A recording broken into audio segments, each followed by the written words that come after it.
Okay, so mayroong order sa atin ngayon.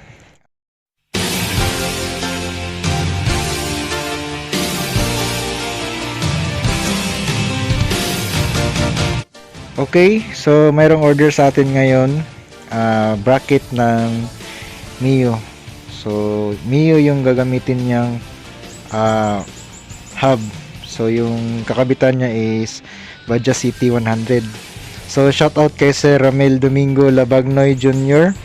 from Barangay Malasin, Zone 6, Old Road, San Jose, Nueva Ecija. So, maraming salamat sa pag-purchase ng aming bracket, sir. Kahit wala kaming cash on delivery, ay patuloy po kayo nagtiwala sa amin at nag-online payment po kayo through GCash. So, ito na yung order mo, sir, is ima-manufacture pa po namin. So, di pa siya tapos. Ang next na gagawin natin ito is tatanggalin natin itong mga existing na mga bakal sa bandang gilid niya. Ayan.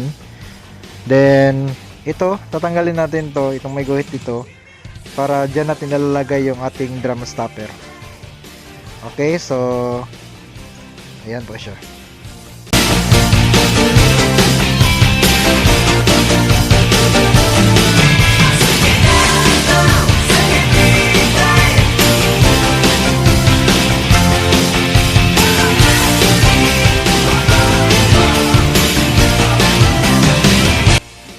Okay, so ito na yung order ni Sir Ramil Labagnoy from Barangay Malasin, Zone 6, Old Road, San Jose City, Nueva Ecija.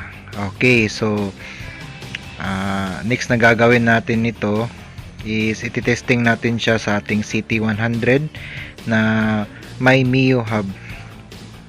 So, ang bracket na to is good for caliper ng Wave 125 or Mio caliper.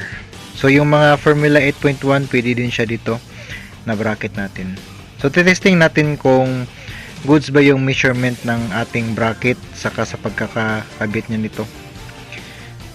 Okay, so ito na yung bracket na ginawa natin, guys. So yung gamit kong display is 190mm Mio hub. So titingnan natin kung match ba yung kanyang caliper nito, yung Formula 8.1. But before that, kung titingnan natin yung ating pagkaka-align, is goods na goods po siya. Yung ating bracket, wala po siyang sayad. Kung titingnan natin dito banda, di po siya bumabangga sa ating display. So malayong malayo siya. So dito pa lang, guys, is goods na siya. The next is ikakabit natin ang ating Formula 8.1 na pang Wave 125. Titingnan natin kung goods pa rin ba yung kanyang measurement sa pagkakakabit nito. Ayan, at naikabit na natin ang ating Formula 8.1 ng Wave 125 na caliper, guys. So kung titingnan nyo, guys, ayan, free play po siya. So walang sayad. So goods to goods yung ating bracket. So ang display na to is 190mm. Kung titingnan natin dito sa kanyang dito na side, guys, ayan, dito malayong malayo siya.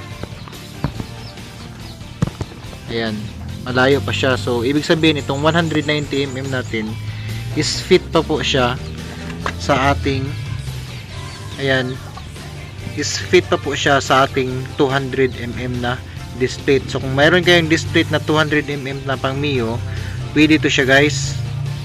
So para po to siya sa 200mm at 190mm na display. So okay na, guys. So next is pipinturahan na po natin siya bago natin siya i-ship out.